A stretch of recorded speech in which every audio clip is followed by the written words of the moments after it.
आंदोलन करणाऱ्या शेतकऱ्यांना पोलिसांनी नोटीस बजावत आंदोलन करण्यास मज्जाव केलाय, तरी देखील शेतकरी आंदोलन करण्याच्या भूमिकेवरती ठाम आहेत आणि शक्तीपीठ महामार्ग ज्या ठिकाणाहून जातोय अशा 12 जिल्ह्यामध्ये आज हे आंदोलन होत आहे। आमचे प्रतिनिधी बालाजी निरफळ आपल्या सोबत आहेत। बालाजी, तिथे कशा पद्धतीने आंदोलन होत आहे? श्वेता, पहिली जर बघितलं तर दिंडीची शक्तीपीठ विरोधाला आहे ती धाराशिव जिल्ह्यातून पडलेली होती आणि भूसंपादन अधिकाऱ्याला शेतकऱ्यांनी विरोध केला होता। आज देखील शेतकरी आक्रमक, राजू शेट्टी यांनी इशारा दिला, त्यानंतर मोजणी थांबली होती, मात्र आज मोजणी केली जाणार होती, ती सुद्धा शेतकऱ्यांनी आज थांबलेली। आणि हे आंदोलन करण्यापूर्वी आपल्यासोबत शेतकरी आपण त्यांचे संवाद साधूया। काय नेमकी भूमिका आहे, विरोध कुठल्या गोष्टीला आहे? आपला विरोध हा मूळ शक्तीपीठ विरोध आहे। कुठला शेतकरी आपली जे हक्काची जमीन द्यायला तयार नाही, त्याच्यामुळं ही शक्तीपीठ जे आहे त्याच्यामुळं मूळ मागणी शेतकऱ्याची आहे की आम्हाला शक्तीपीठच नको आहे। ह्या शक्तीपीठामुळे होणारं शेतकऱ्याचं नुकसान अफाट आहे। शेतकरी भूमिहीन होत आहे, शेतकऱ्याची सध्या बागायती जमीन आहे, त्याच्यामुळं आपला उपजीविकेचं साधन असणारी जमीन शेतकरी कदापि शासनाला देणार नाही आणि कुठल्याही पद्धतीने देणार नाही। काय भावना आहे तुमच्या? शेतकरी मोठ्या प्रमाणात ह्याला विरोध करते, 12 गावातून हा मार्ग जातोय, भूमिका नेमकी काय असणार आहे तुमची? 12 गावातून नसलं तर 19 गावातून हा मार्ग जिल्ह्यातून जातोय। तर तिथल्या शेतकऱ्याची अवस्था आहे की शेतकरी हा भूमिहीन होत चाललाय आणि जमीन जर आज गेली तर तिने खायचं काय, तिने मुलं बाळाला शिकवायचं काय, हा प्रश्न शेतकऱ्यासमोर आलाय। म्हणून ताकदीनं शेतकरी हात उतरायला लागलाय आणि ह्या आंदोलनाला तीव्रता देण्यासाठी आदरणीय राजू शेट्टी साहेबांनी सांगितलं, रक्त सांडला हरकत नाही, परंतु हा रोड होऊ द्यायचा नाही, ही भूमिका शेतकरी संघटनेची। नोटिसा दिलेल्या तर रात्री प्रतिबंध घालण्याचा प्रयत्न सरकारकडून, भूमिका काय असणार आहे? शक्तीपीठ खरंच होऊ देणार आहेत का त्याला विरोध कायम असणार? आमचा विरोध कायम असणार आहे। आम्ही कदापि शक्तीपीठ महामार्ग होऊ देणार नाही। कसल्याही बाबतीत आम्ही काही झालं, आमचा जीव जरी गेला तरी आम्ही शक्तीपीठ नोटिसा पण दिल्यात रात्री नोटीस दिल्यात आम्हाला। आणि आज जे मिश्रा साहेब येणार होते त्यांनी शेतकऱ्यांचा विरोध बघून आज त्याचा दौरा कॅन्सल झालेला आहे। मला सांगा बाबा, तुम्ही आता वय तुमचं झाले पण आंदोलनात उतरलात, काय भूमिका आहे आंदोलनाची मागची तुमची? फक्त शक्तीपीठ रोड ही होऊच नाही। होऊच नाही, सरकार समाधानकारक सांगतोय, का विरोध आहे? समाधानकारक जरी सरकार सांगत असेल तर आमची सगळी उपजीविका त्याच्यावर आहे ना।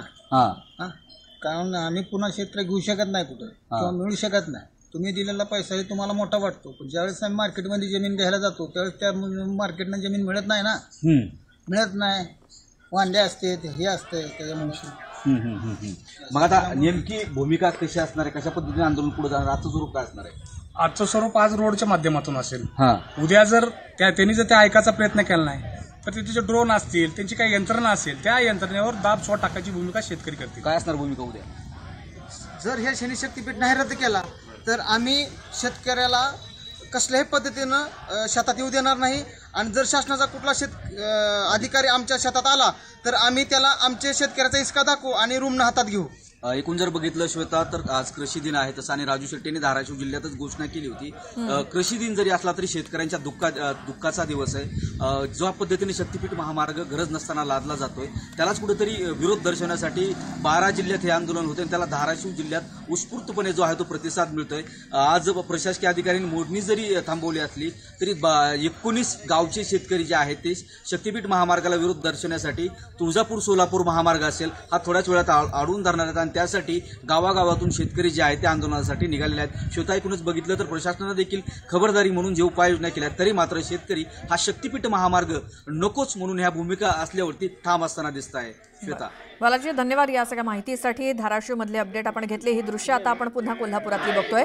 पुणे बेंगलोर महामार्गावरती शेतकऱ्यांनी रस्त्यावरतीच ठिय्या मांडलाय, शक्तीपीठ महामार्गाला विरोध केला जातोय। कोल्हापुरात राजू शेट्टी यांच्या नेतृत्वाखाली हे सगळे शेतकरी आज रस्त्यावरती उतरलेले आहेत। आज कृषी दिन आणि कृषी दिनाचं औचित्य साधत शक्तीपीठ महामार्ग हा शेतकऱ्यांच्या तोट्याचा कसा आहे हे सांगण्याचा प्रयत्न केला जातोय आणि सरकारचा हा ड्रीम प्रोजेक्ट शक्तीपीठ महामार्ग मात्र त्याला शेतकऱ्यांकडनं आणि विरोधकांकडनं मोठा विरोध होतोय आणि त्यासाठीच आज कृषी दिनाचं औचित्य साधत पुणे बेंगलोर राष्ट्रीय महामार्गावरती शेतकरी रस्त्यावरती उतरलेत आणि पूर्णपणे हा रस्ता रोखून धरलाय। कोल्हापुरात शक्तीपीठ विरोधात चक्काजाम आंदोलन सुरू आहे। शक्तीपीठ ज्या जिल्ह्यातनं जाणार आहे त्या 12ही जिल्ह्यामधनं या महामार्गाला विरोध होतोय। 12ही जिल्ह्यांमध्ये हे आंदोलन सुरू आहे, त्यापैकी कोल्हापुरात मोठा फौजफाटा तैनात ठेवलेला आहे, कारण इथं मोठ्या संख्येनं शेतकरी रस्त्यावरती उतरलेत। राजू शेट्टी यांच्या नेतृत्वाखाली आज कृषी दिनाचं औचित्य साधत कोल्हापुरात पुणे बेंगलोर महामार्गावरती चक्काजाम आंदोलन केलं जातंय।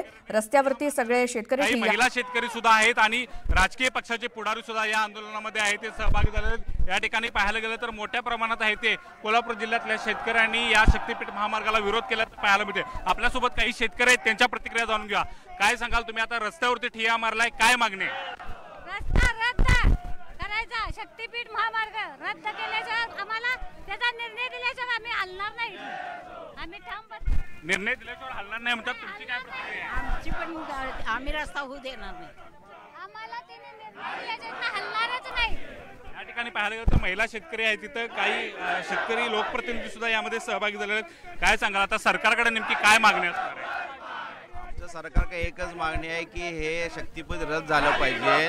हे कुणासाठी? शेतकऱ्यासाठी हे नाहीच आहे। शेतकरी विरोध करत असताना कशाला एवढं हट करायचं? यामध्ये अल्पभूधारक शेतकरी आहे, यामध्ये शेतकरी भूमिहीन होणार आहे, त्यामुळे शेतकऱ्याचा विचार करून हे निर्णय घेतला पाहिजे। या ठिकाणी शेतकरी पाहायला गेलं तर शंखध्वनी करताना पाहायला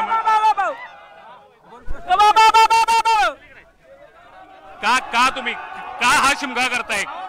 जमीन गेली, आता पुराय बी जागा राहिला नाही, म्हणून बोंबलत रस्त्यावर बसायचं। या ठिकाणी पाहायला गेलं तर शेतकरी आक्रमक झालेले आहेत, ते शंखध्वनी आहे ते करताना पाहायला मिळतात। आणि एकूणच पाहायला गेलं तर आक्रमकपणे शेतकरी शक्तीपीठ महामार्गाला या ठिकाणी विरोध करताना हे ते दिसून येतात। आणि कोल्हापूरच्या शेतकऱ्यांनी पुणे बेंगलोर हा महामार्ग सध्या रोखून धरलेला आहे आणि सरकार समोर आहे ते आक्रमक भूमिका शेतकरी मांडताना पाहायला गेलं तर दुसऱ्या बाजूला राजू शेट्टी यांच्यासह अनेक या आंदोलनामध्ये सहभागी झालेले आहेत आणि मोठ्या प्रमाणात शेतकरी या कोल्हापूर जिल्ह्यातल्या विविध कानाकोपऱ्यातून या आंदोलनासाठी आहे ते पुणे बेंगलोर महामार्गावरती आहेत ते दाखल झालेले आहेत आणि सरकारला इशारा देत आहेत की कोणत्याही पद्धतीने हा शक्तीपीठ महामार्ग आहे तो होऊ देणार नाही। जर महामार्ग झाला तर मात्र आम्ही त्याला आहे ते कडाडून विरोध करू। 1 इंच जमीन आहे ती आमची ह्या महामार्गासाठी देणार नाही, कारण अनेक शेतकऱ्यांची 5 ते 10 एकर जमीन आहे ती या महामार्गामध्ये जाते आणि त्यामुळे या शेतकऱ्यांनी त्याला आहे तो तीव्र असा विरोध केल्याचं पाहायला मिळते। राजू शेट्टी यांच्यासह अनेक नेत्यांनी या ठिकाणी आता ठिय्या मारल्याचं आपल्याला पाहायला मिळते आणि या महामार्गाला शक्तीपीठ महामार्गाला विरोध आहे तो या सगळ्याच नेत्यांनी आहे ते केल्याचं आपल्याला दिसून येते। एकूणच पाहायला गेलं तर या शेतकऱ्यांच्या आक्रमकपणामुळे या ठिकाणी आता नेमकी काय सरकार भूमिका घेते हे पाहणं महत्वाचं आहे। मात्र एकूणच राजू शेट्टींची सुद्धा या निमित्तानं आपण प्रतिक्रिया जाणून घेण्याचा प्रयत्न करूया। साहेब काय सांगाल? सगळे शेतकरी आता रस्त्यावरती बसून आंदोलन करताना पाहायला मिळालं। जोपर्यंत शक्तीपीठ रद्द होणार नाही तोपर्यंत आम्ही मागे हटायची प्रश्नच येत नाही। आता तुम्ही जो ठिय्या मारला तो कधीपर्यंत ठिय्या असेल? आजचं हे आंदोलन हे लाक्षणिक स्वरूपामध्ये आहे, सरकारला इशारा देण्यासाठी आहे। पण जर सरकारनं आता एक जबाबदारी आहे या कोल्हापूर जिल्ह्यातून निवडून गेलेल्या लोकप्रतिनिधींची, त्यांनी विधिमंडळाचं अधिवेशन चालू आहे, त्या अधिवेशनामध्ये सरकारला याचा जाब विचारावा। कारण या शक्तीपीठामुळे एका बाजूला शेतकऱ्यांच्या वर्षानुवर्ष कर्ज काढून बागायत केलेल्या जमिनी तर जाणार आहेतच, पण त्याचबरोबर ज्यांच्या जमिनी जाणार नाहीत त्यांच्या जमिनी पुराखाली जाणार आहेत। त्याचबरोबर कोल्हापूर असेल, इचलकरंजी असेल, सांगली असेल, या शहरांना सुद्धा महापुराचा मोठा तडाखा बसणार आहे। आणि त्यामुळं केवळ या शक्तीपीठ महामार्गातून 50,000 कोटीचा ढपला पाडून काही लोकांचं कल्याण होईल, पण शेतकऱ्यांचं आणि सर्वसामान्य माणसाचं जर नुकसान होणार असेल तर आता लोकप्रतिनिधींनी त्यांना तोंडाला लावलेलं कुलूप उघडावं आणि थेट अध्यक्षांवर धावून जाणं हे अशोभनीय आहे। अशा प्रकारे अध्यक्षांवर जणू काही अध्यक्षच दोषी आहेत अशा पद्धतीनं अध्यक्षांवर धावून जाणं हे या सभागृहात आम्ही पहिल्यांदा पाहतोय। लोक वर गेले नाही तसं नाहीये, पण ही पद्धत कुठली आहे की अध्यक्षांच्या अंगावर धावून जायचं? ही पद्धत योग्य नाही, अतिशय अयोग्य पद्धत आहे। अध्यक्ष महोदय, नाना भाऊ हे स्वतः अध्यक्ष राहिले आहेत, अध्यक्ष राहिलेल्या व्यक्तीने अशा प्रकारे अध्यक्षाच्या अंगावर धावून जाणं हे योग्य नाहीये। नाना भाऊंनी माफी मागितली पाहिजे असं माझं मत आहे। नाना भाऊंनी माफी मागितली पाहिजे, त्यांनी माफी मागितली पाहिजे। अध्यक्ष महोदय खाली उतरा, काय चाललंय? तुम्ही खाली उतरा। हे चुकीचं आहे. तुम्ही खाली बसा.